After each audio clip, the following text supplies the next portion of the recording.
રમસદમાં મુખ્યમંત્રી પૌષ્ટિક અલ્પાહાર યોજનાનો શુભારંભ કરવામાં આવ્યો છે।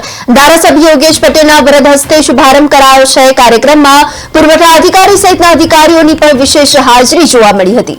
આ પ્રસંગે શાળાના બાળકોની મોટી સંખ્યામાં હાજરી રહી હતી। બાળકોને પૌષ્ટિક આહાર મળે તે માટે સરકારના પ્રયત્નો હાથ ધરાયા છે। સજના તલાવડી પ્રાથમિક શાળા ખાતેથી આ શુભારંભ કરવામાં આવ્યો છે।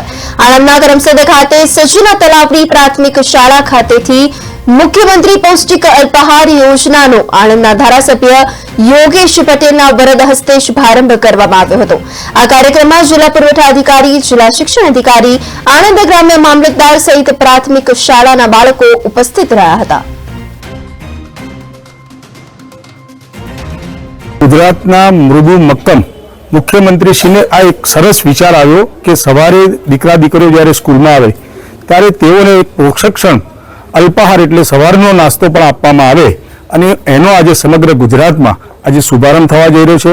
લગભગ 32,000થી વધુ સ્કૂલોમાં 41 લાખ દીકરા દીકરીઓને આજથી દરરોજ પૌષ્ટિક આહાર આપવામાં આવશે, જેમાં ગુજરાતના મૃદુ મક્કમ મુખ્યમંત્રીશ્રીને આ એક સરસ